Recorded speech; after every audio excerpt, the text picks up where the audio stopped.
kuwakaribisha nyote katika sherehe yetu ya leo, na kwa njia ya kipekee na waomba tukaribishe baba yetu, baba askofu wetu. Amekuja kutoka Ngong mpaka huku kwetu, safari ndefu kwa sababu ya upendo. Tumkaribishe kwa makofi.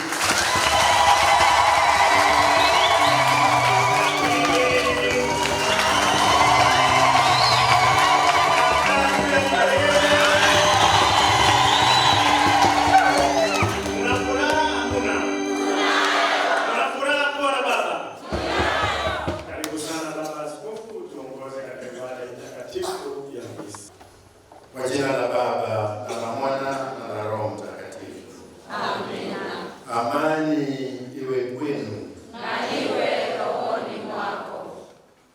Kwa furaha kubwa ya mfufuka Bwana wetu Yesu Kristo, tunajiunga kwa pamoja kumtukuza Mwenyezi Mungu kwa wema wake na neema yake kwetu sisi. Kwa njia ya pekee, pamoja na nia mbalimbali ya misa hii, na waombea hawa watakaoimarishwa katika imani, wapate kuwa na mizizi katika imani Katoliki, na waombee wapate kuongozwa na Roho yule Mtakatifu, wapate kuvumilia katika imani yao hadi mwisho.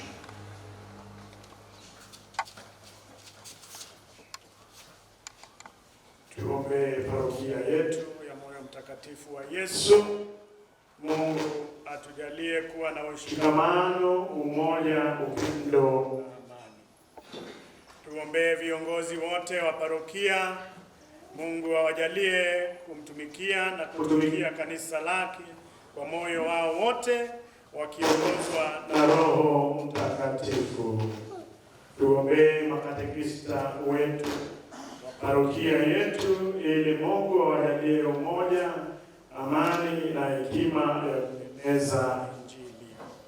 Tuombee wagonjwa wote waweze kupata uponyaji, hasa mwenzetu Stella Ann, Mwenyezi Mungu amguse na kumponya. Tuombee pia ujenzi wa kanisa letu. Mungu atujalie kuyapata yote tunayoyahitaji katika kukamilisha mradi huu.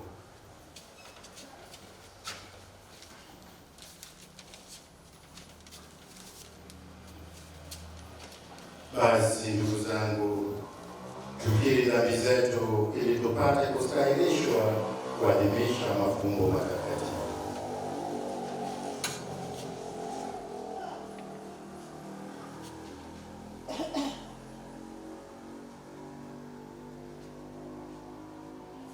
Na muungamia Mungu Mwenyezi.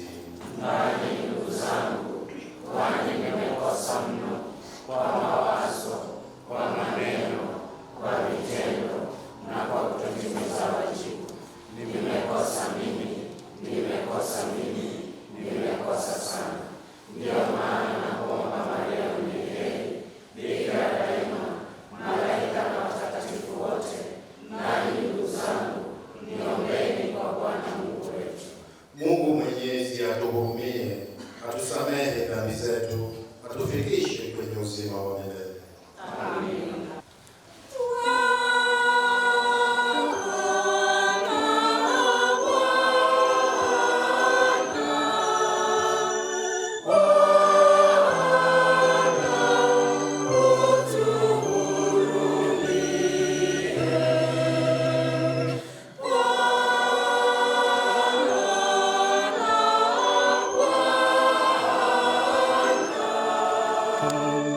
Amen.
Bwana, tunakuomba ututimizie kwa huruma yako ahadi yako, ili Roho Mtakatifu ajaye atufanye mashahidi wa Injili ya Bwana wetu Yesu Kristo mbele ya ulimwengu.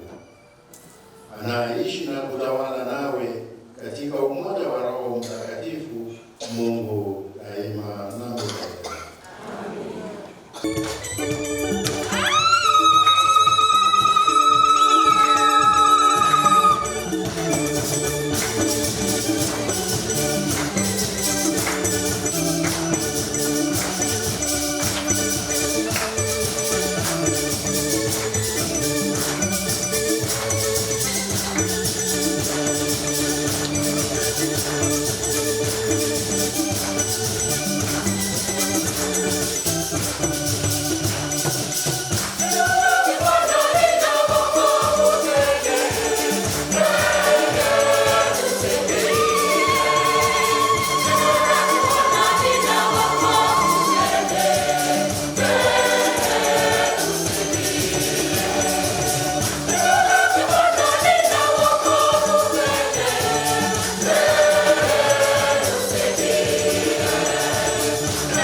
Amen. Siku zile Stefano alinena na watu, wazee na waandishi, akisema, enyi wakaidi, wenye mioyo na masikio yasiyofunguliwa, daima mnanipiga Roho Mtakatifu. Kwanza baba zenu, sasa ninyi. Je, kuna nabii wasiyemdhulumu baba zenu? Tena waliwaua wale waliowatangazia majalio ya mwadilifu, ambaye ninyi mlimsaliti na kumuua siku hizi. Ndio ninyi mlioipokea sheria na agizo la malaika, lakini hamkuishika. Waliposikia hayo, walighadhabika moyoni, wakamkerezea meno. Lakini Stefano, aliyejaa Roho Mtakatifu, alielekeza macho mbinguni, akaona utukufu wa Mungu na Yesu amesimama kuume kwa Mungu. Akawaambia, tazameni, ninaziona mbingu zimefunguka na Mwana wa Mtu amesimama kuume kwa Mungu. Nao wakapiga makelele sana,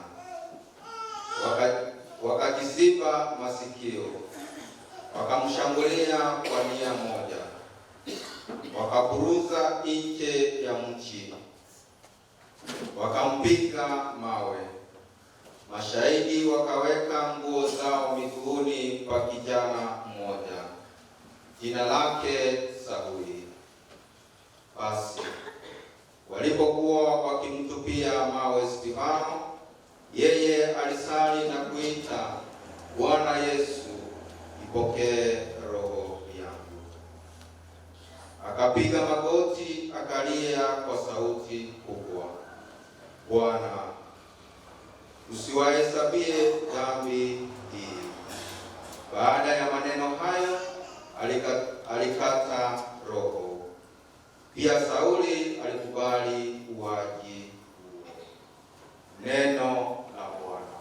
Tumshukuru Mungu. Zaburi ya kusikizana. Mikononi mwako, e Bwana, naiweka roho yangu. Mikononi mwako, e Bwana, naiweka roho yangu.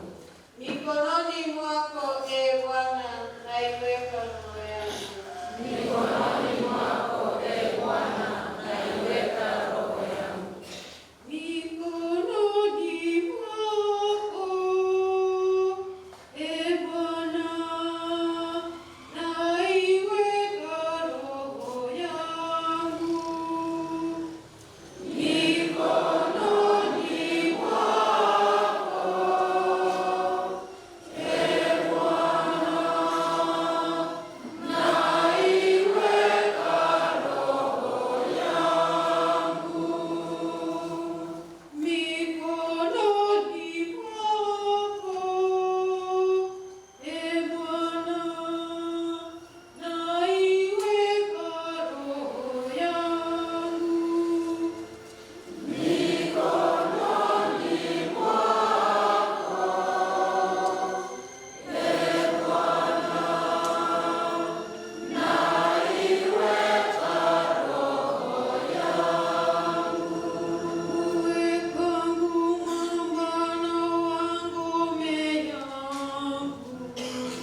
wakati ule makutano walimwambia Yesu, basi utafanya ishara gani tupate kuona na kusadiki?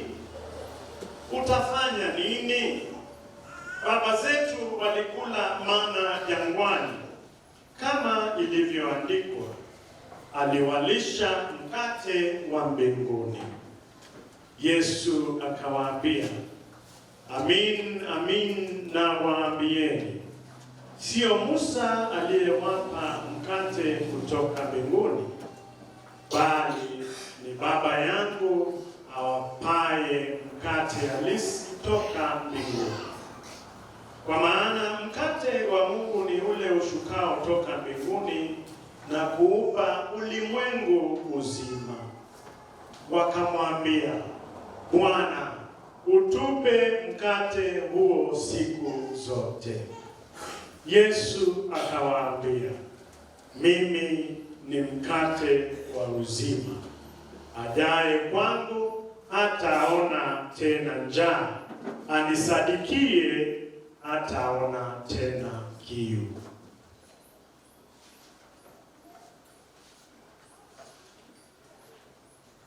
Injili ya Bwana.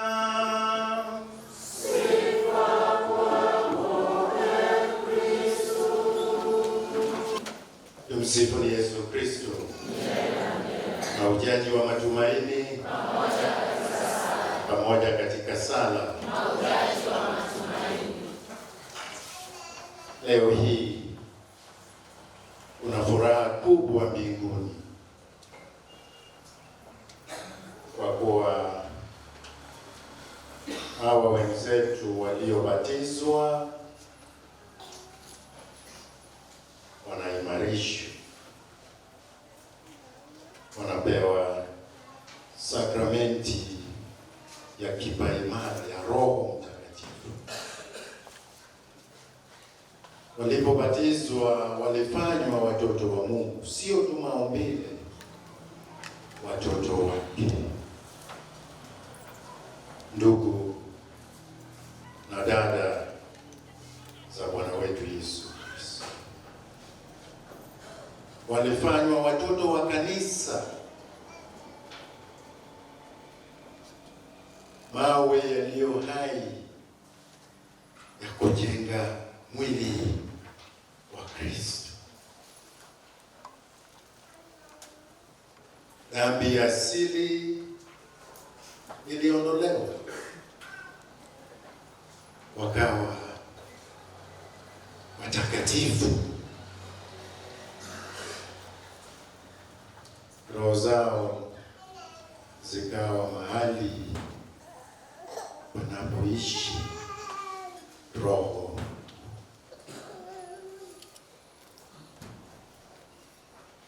Kwa kuwa walifanya ahadi na Mungu, wakakataa mambo ya shetani, wakachukua mwongozo wa Roho Mtakatifu ili wapate kuishi kulingana na amri zake Mungu Mwenyezi. Watoto wa Mungu wenye sala, kufundishwa sala za kanisa, jinsi ya kusali bila kuchoka.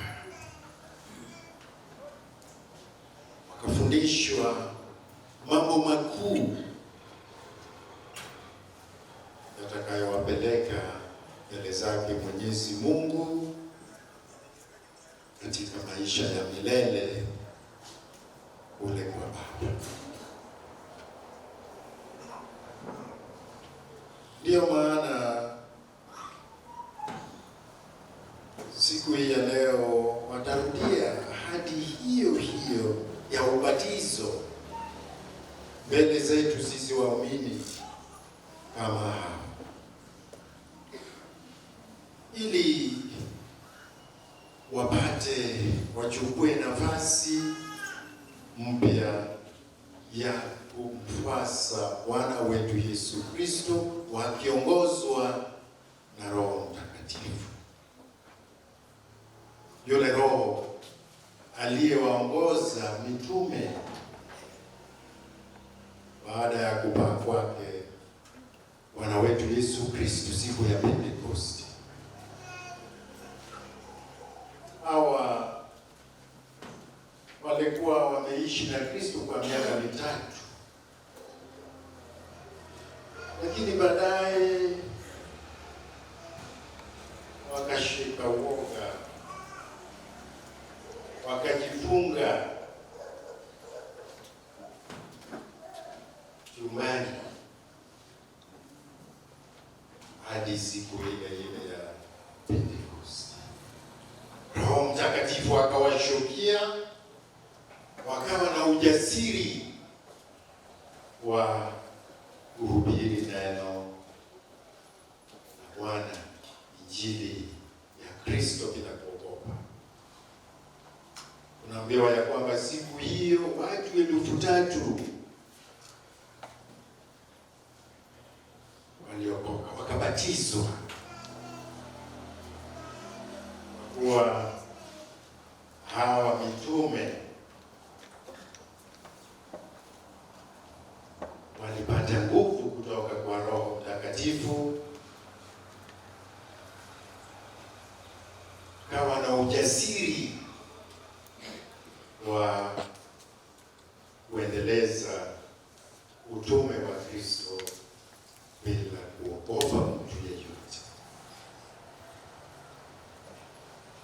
Kwa kweli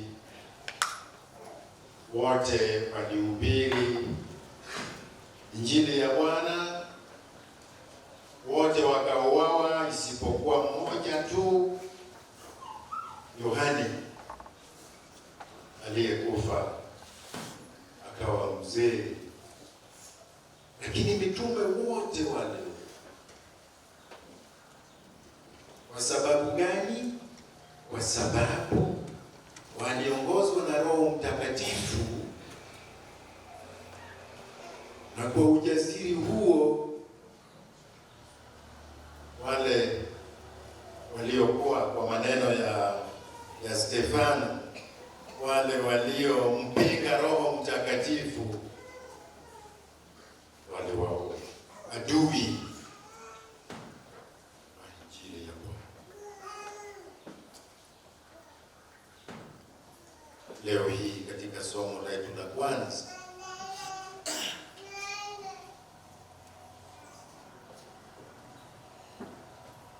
namuona huyu shahidi wa kwanza Stefano akisimama kama vile tu mitume, akahubiri bila kuogopa mbele ya hawa Wayahudi. Na yeye pia kama wale mitume, tunaambiwa ya kwamba walichukua mawe wakamwaga. Sio kwa maana alitenda dhambi ama jambo lolote lisilo na maana, bali kwa kuwa alihubiri Injili ya Bwana.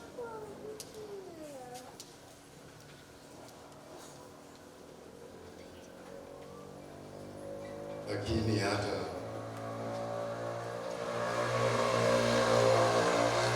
siku kama ile tunamuona yule aliyeongozwa na Roho Mtakatifu anakufa kama Yesu msalabani.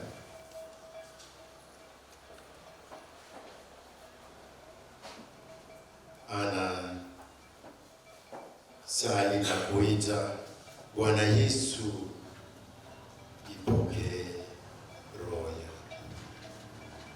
Vile Yesu alivyomwambia babake,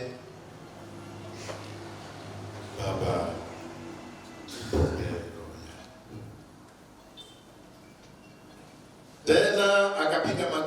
akalia kwa sauti kubwa, Bwana, usiwahesabie dhambi hii.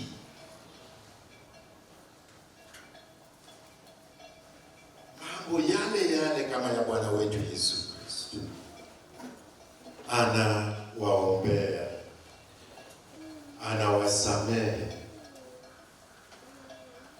anawaombea huruma.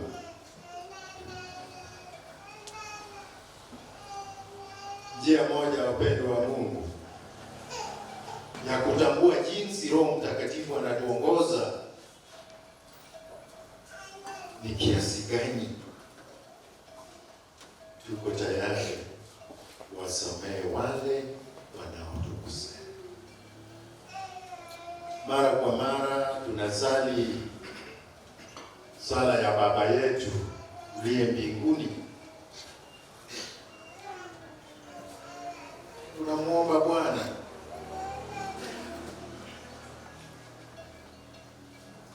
wasamehe wale walio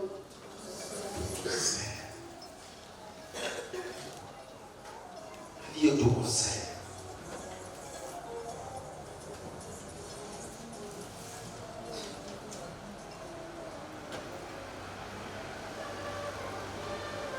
Namsamehe mke wako asubuhi ya leo, namsamehe bwana wako, namsamehe, umewasamehe wazazi wako, uko huru na amani rohoni mwako. Huyu Roho anatupa nguvu ya kuwasamehe wale waliotukosea. Sio rahisi, ni neema ya Mungu, ni kipaji kweli cha Roho. Anawapiga mawe, wanamuua, lakini yeye anapiga magoti na analia na anawaombea wapate huruma yake Bwana, ili kutoka kwake samehe.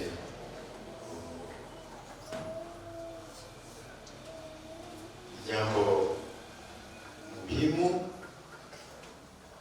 ishara ya kwamba matunda ya Roho Mtakatifu uzidi kukaa ndani yetu, na haya matunda yanaonekana katika matendo yetu, hasa wasamehe wenzetu, waonea wenzetu huruma, watendea mema, wasaidia katika shida zao, ishara ya kwamba ni Roho wa Mungu anatuongoza. Basi leo hii tunapojiunga pamoja na hawa wenzetu,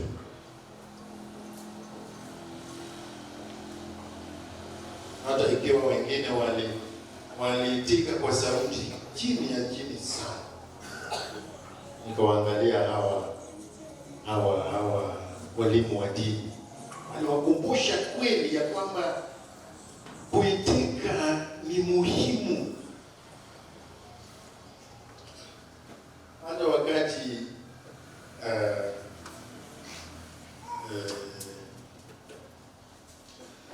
hawa kina Father Felix wanapadrisho, akiitwa na bila kuitika, askofu anasema basi tusamehe haya mambo, tusome misa, turudi wapi? Bali kwa maana yuko tayari, hajajiandaa, hajaelewa maana ya sakramenti, lazima uitike, lazima useme ndio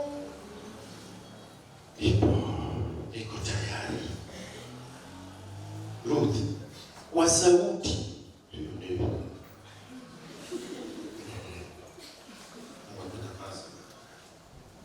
unasimama uonekane na watu wote, waumini wote, kwa kuwa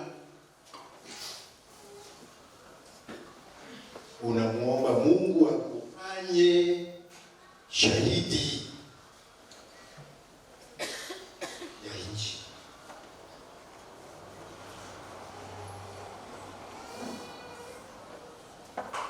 Na ujasiri bila kuogopa mahali popote atakapoenda.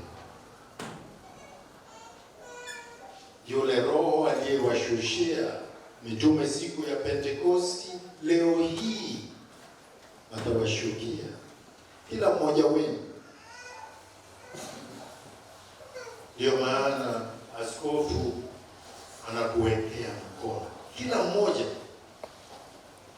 Ndio maana askofu ana kupaka mafuta matakatifu ya Kristo ili uwe kweli Kristo mwingine. Kristo mwingine, ili yule Roho Mtakatifu akushushie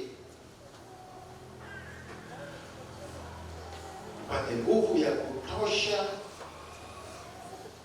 na kumshuhudia Kristo na Injili yake. Tunawaombea wapate kuelewa ukweli huu,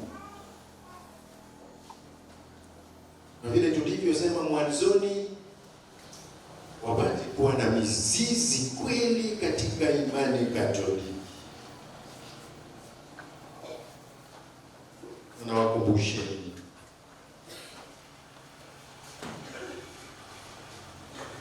sakramenti mbili zitawasaidia sana.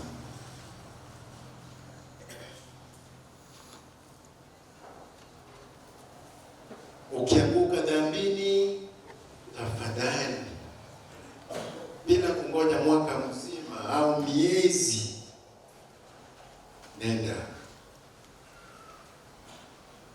kutubu dhambi zako, umwomba Mungu akusamehe dhambi zako, uanze tena kuishi katika utakatifu wa wito wako wa kuwa Mkristo.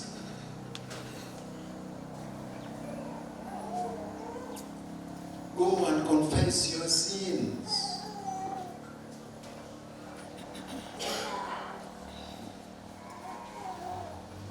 Piga magoti mbele zake Mungu.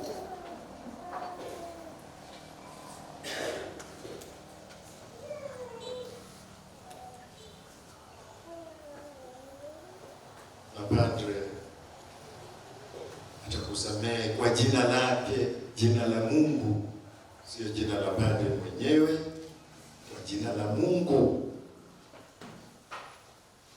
Sema nami na kusamehe dhambi zako kwa jina la Baba na la Mwana na la Roho Mtakatifu.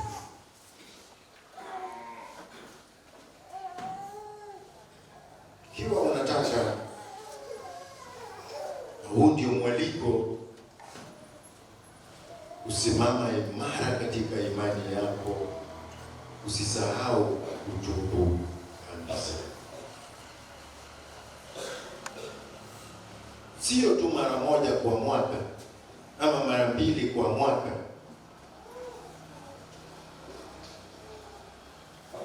Sisi wanadamu ni dhaifu, tunataka kuishi maisha matakatifu, upende kujinyenyekeza na kuomba radhi na kutubu kabisa, usafishwe tena.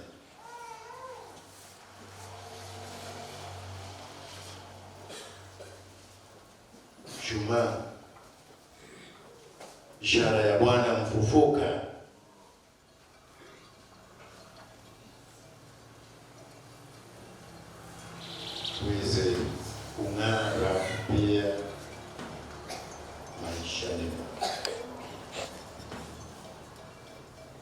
sakramenti ya Ekaristi,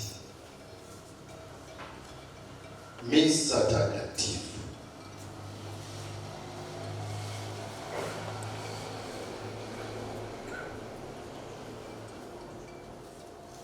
Ukipenda kweli, huu ndio mwaliko kushiriki katika Kristo, upende misa takatifu, upende hii sakramenti ya Ekaristi, sakramenti mama ya sakramenti zote. Kwa kuwa hapa tunajiunga na Kristo, tunakutana naye,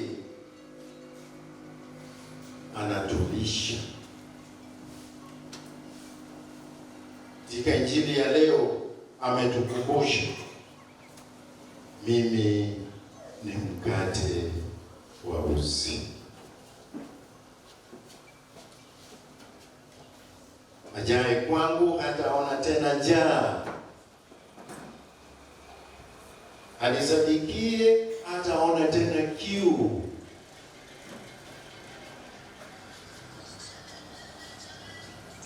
Hapa ulimwenguni watu hujaribu njia mbalimbali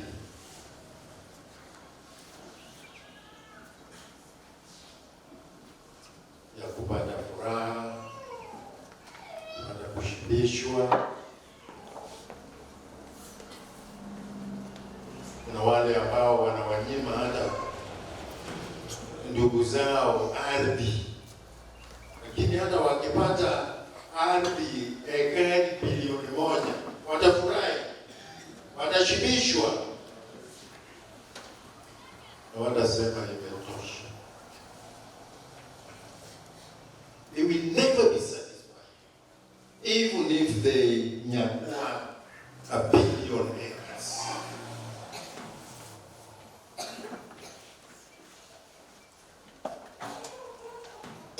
Kweli ni kwamba wataiacha wapi? Hapa dunia. Wataiacha tu hapa. Itabaki hapa. Saa ingine ninapitia kule upande wa Bosi, naona ekari na ekari fence, hakuna chochote kinafanyika, nimekaa tu.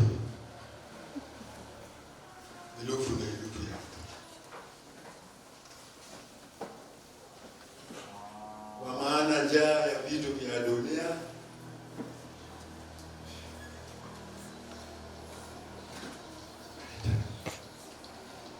ine wanatafuta njia ya nasi, mafedha, amaraha, lakini hakuna kitu chochote ambacho kina weza kutushibisha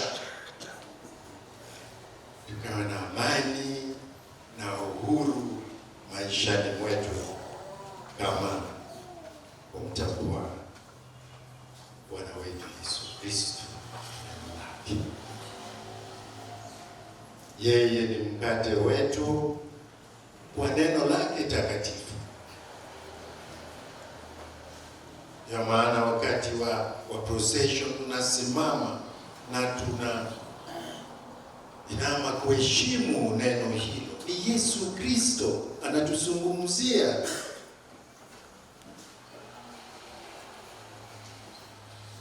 Ni mkate wetu. Baada ya neno hilo, roho zetu zinapata uponyaji, amani fulani, furaha fulani, uhuru. That nothing else can give us.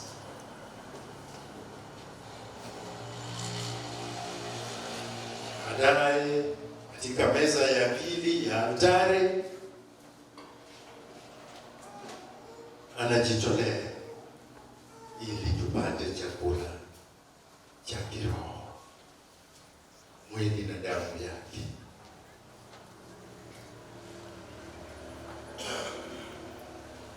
Hakuna chakula chochote. Even if you go to the best hotel in the world, Kule sijui nini. Mnakumbuka Warumi. Warumi walikuwa na sherehe ya kula tu ulimi wa ndege.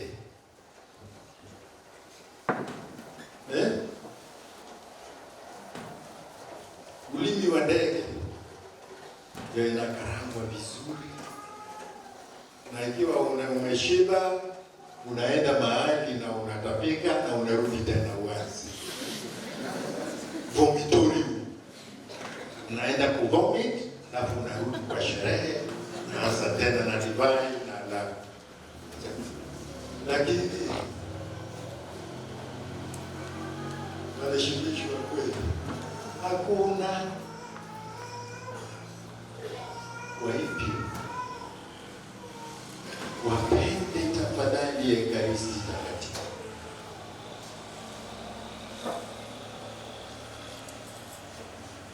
Chakula cha kweli, chakula ulichotoka mbinguni, kwa kuwa Mungu Baba alimtuma mwanaye akajifanya moja kama sisi kwa njia zote isipokuwa dhambi. Ule mkate ulitoka mbinguni, sio kama maana jangwani walipokula wakafa. Anaye mwamini Yesu hatakufa, kwa kuwa hata akikufa kimwili atazidi kuishi. Ndio kweli, ndio siri ya imani yetu ya Kikristo. Wapende Ekaristi Takatifu, ushiriki na huyu Kristo, Roho wake azidi kutuongoza. Jambo la mwisho, haitoshi kubatizwa na kuimarishwa alafu unarudi nyumbani unakaa tu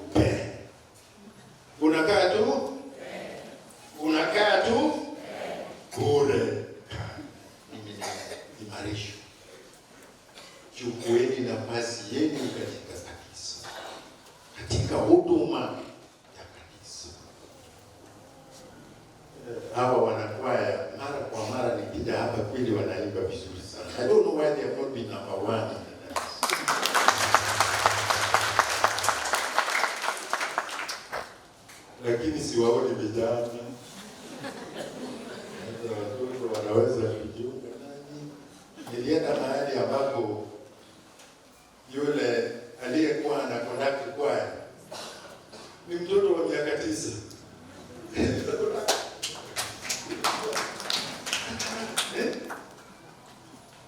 Wawe wanakwaya, watumishi wa misa, wana PMC na vikundi vingine, kina mama, kina baba, wasomaji katika misa, wasomaji.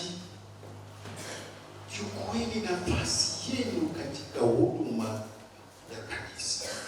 Msikae Audrey vipi?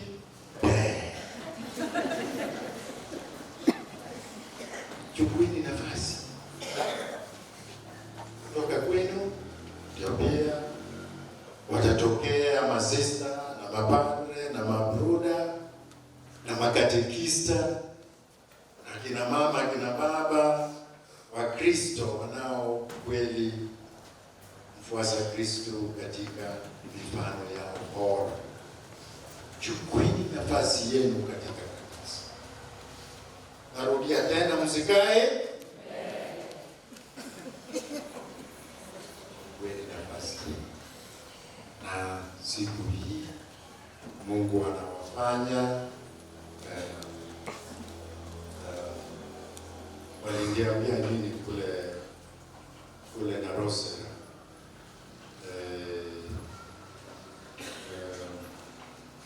wale vijana udari wa Masai Morani, ndiba wakisema wakisema sisi ni morani wa Yesu.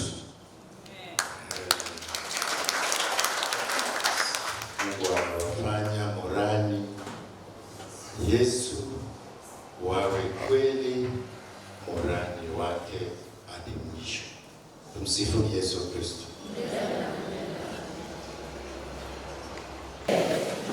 Baada ya kuongea hiyo maridadi na askofu, sasa tunaingia kipindi cha kuadhimisha sakramenti hii ya kipaimara, na tutaanza kwanza kwa kuwaalika wenzetu hawa watasimama sehemu hii pamoja na wasimamizi wao, Rola Sochieng akisimamia wale wa kiume na Juliana Poyanto akisimamia wale wa kike.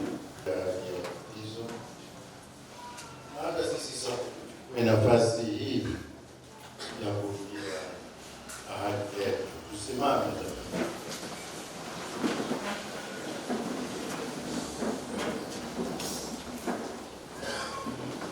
Namkataa shetani na mambo yake yote na hila zake zote. Nasadiki kwa Mungu Mwenyezi, muumba mbingu na dunia.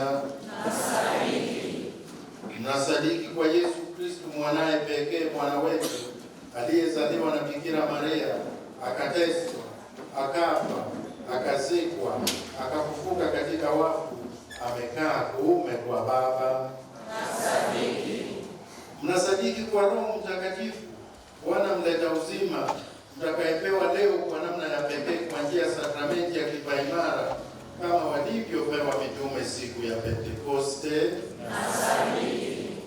Mnasadiki kwa Kanisa Katoliki, ushirika wa watakatifu, maondoleo ya dhambi, ufufuko wa wafu na uzima wa milele. Hii ndiyo imani yetu. Hii ndiyo imani ya kanisa ambayo tunaona fahari kuiungama katika Bwana wetu Yesu Kristo. Sisi sote amina. Kristo mwingine ndani ya keti.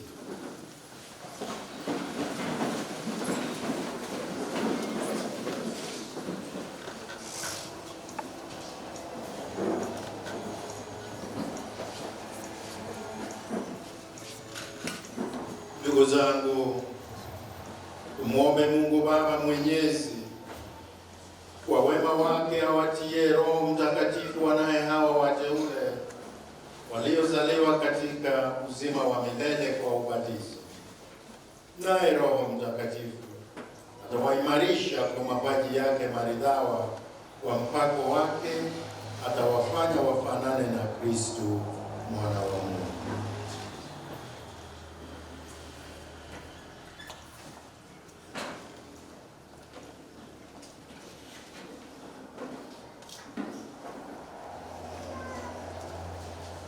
Mungu Mwenyezi, Baba wa Bwana wetu Yesu Kristo, ndiwe uliyewazaa upya watumishi wako hawa kwa maji na Roho Mtakatifu, ukawaokoa katika dhambi. Basi Bwana, uwatie Roho Mtakatifu mfariji, uwape roho wa hekima na akili, roho wa shauri na nguvu, roho wa elimu na ibada, uwajaze roho ya uchaji wako. Tunaomba hayo kwa njia ya Kristo Bwana wetu. Amina.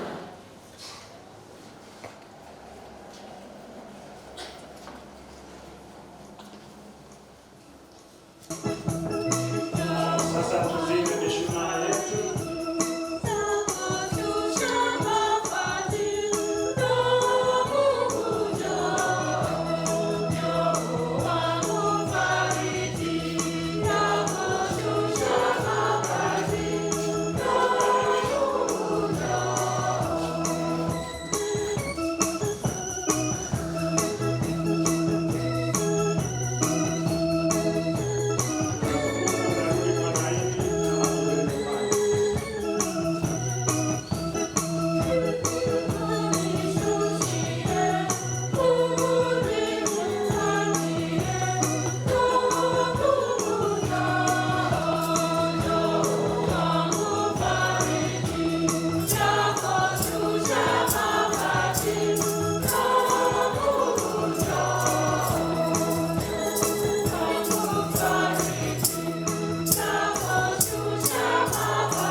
122 ambao wamepokea ukalimani. Makofi 122, makofi tena. Wapongeze kwa vigelegele.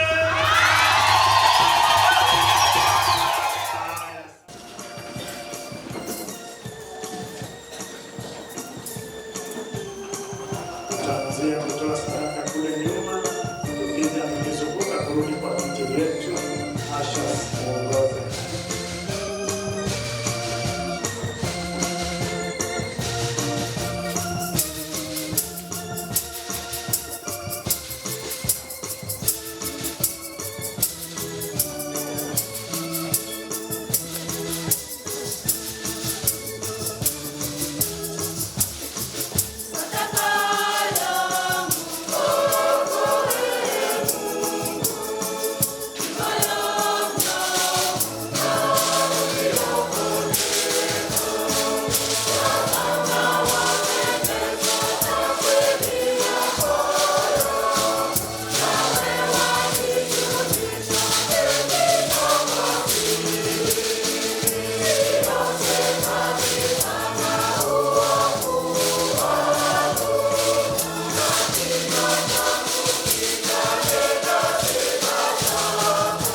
wakishiriki ukumbusho wa ukombozi wako, ambao kwa huyo yeye ametustahilia Roho yako, anaishi na kutawala daima na milele.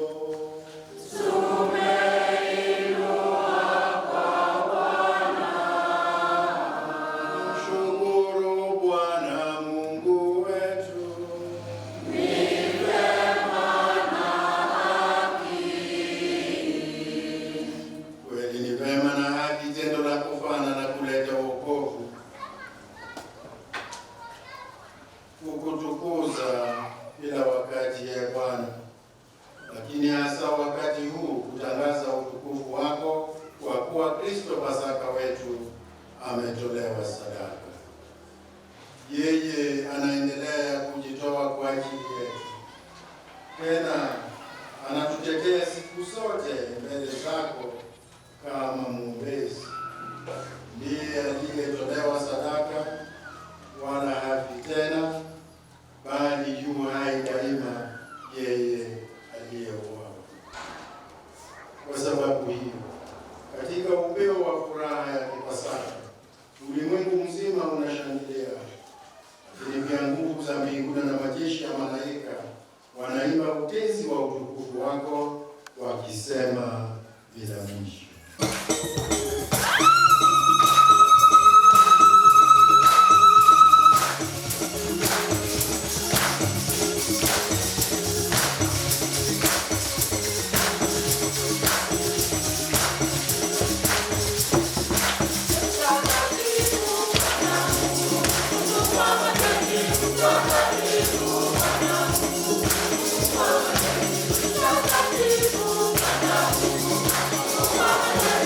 Thank you.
dhabihu safi itolewe kwa jina lako.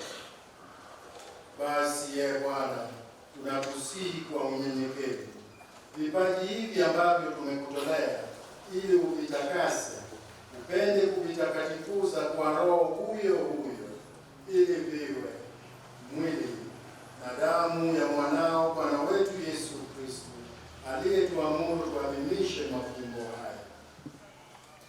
Maana yeye mwenyewe usiku ule alipotolewa, alitoa mkate na akikushukuru, aliubariki, akaumega na akawapa wafuasi wake akisema, twaeni mle nyote, huu ndio mwili wangu utakaotolewa kwa ajili yenu.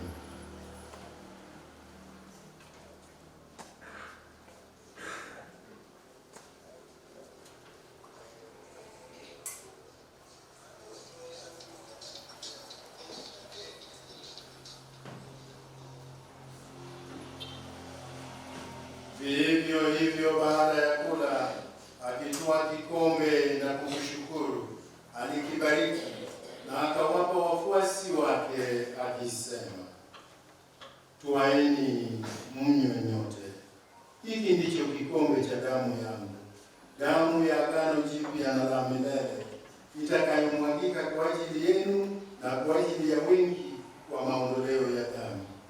Fanyeni hivi kwa ukumbusho wangu.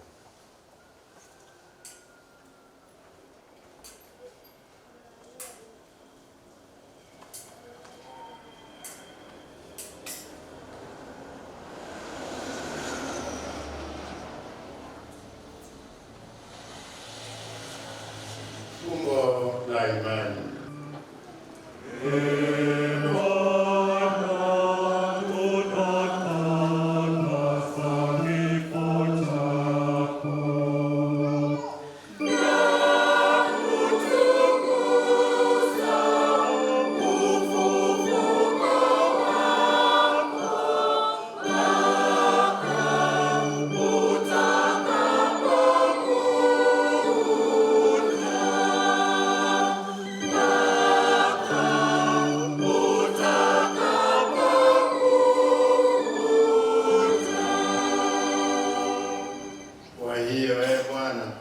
Tunapoadhimisha ukumbusho wa mateso ya mwanao yaletayo wokovu pamoja na ufufuko wake wa ajabu na kupaa kwake mbinguni, na tunapoutazamia ujio wake wa pili, na kutolea kwa shukrani sadaka hii iliyo hai na takatifu, tunakuomba uiangalie matoleo ya kanisa lako, na kwa kumtambua yeye aliye kafara, ambaye ulitaka kutulizwa kwa sadaka ya kifo chake, tujalie sisi tunaotiwa nguvu kwa mwili na damu ya mwanao na kujazwa Roho wake Mtakatifu, tupate kuwa mwili mmoja na roho moja katika Kristo.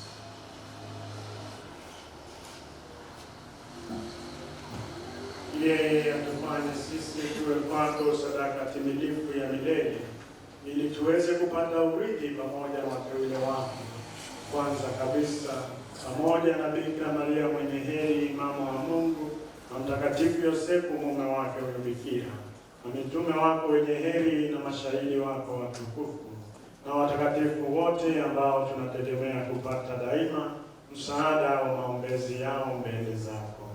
Tunakuomba Bwana, huyu aliye kafara na upatanisho wetu, alete amani na wokovu duniani kote.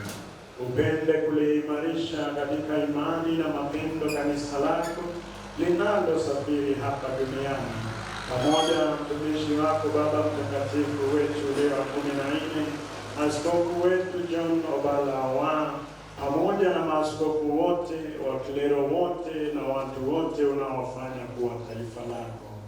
Usikilize kwa wema sala za jamaa hii ulioita hapa mbele yako.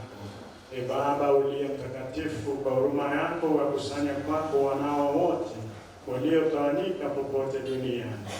Uwapokee kwa wema katika ufalme wako ndugu zetu marehemu na wote walioaga dunia wakiwa wamekupendeza, nasi tunatumaini kufika katika ufalme huo, ili pamoja tushibishwe milele kwa utukufu wako, kwa njia ya Kristo Bwana wetu, ambaye kwa njia yake unaujalia ulimwengu mema.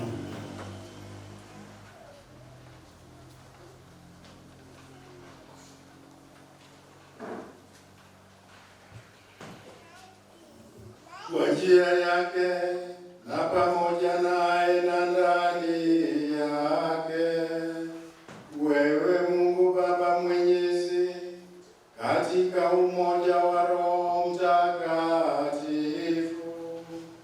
unapata heshima yote na utukufu milele na milele.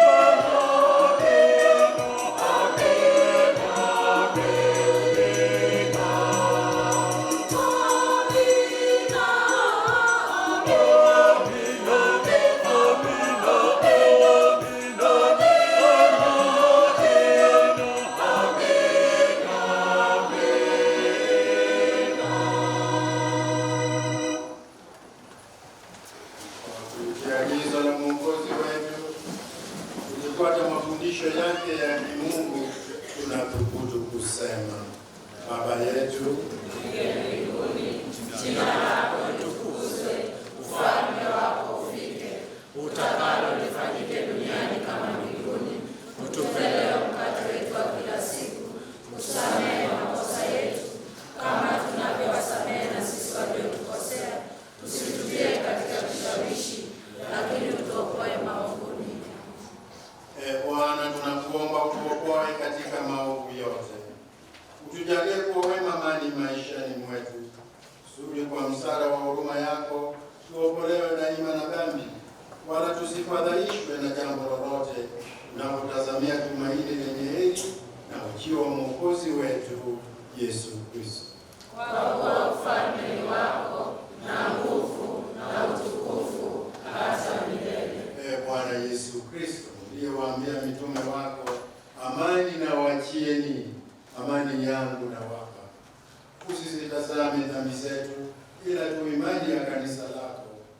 Upende kulijalia amani na umoja kama yalivyo mapenzi yako, unaishi na kutawala milele na milele. Amina. Amani ya Bwana iwe daima nanyi, na iwe rohoni mwako. Peane.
Tazama mwana-kondoo wa Mungu, tazama aondoaye dhambi za ulimwengu.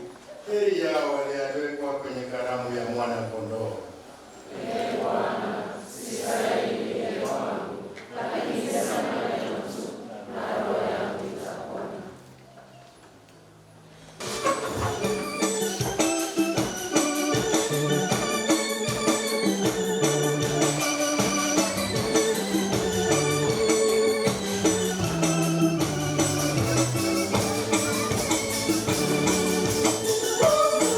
Yesu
wangu, ninakuombea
kukionja kipawa cha mbinguni na kuwa washiriki wa Roho Mtakatifu. Haleluya. Tuombe.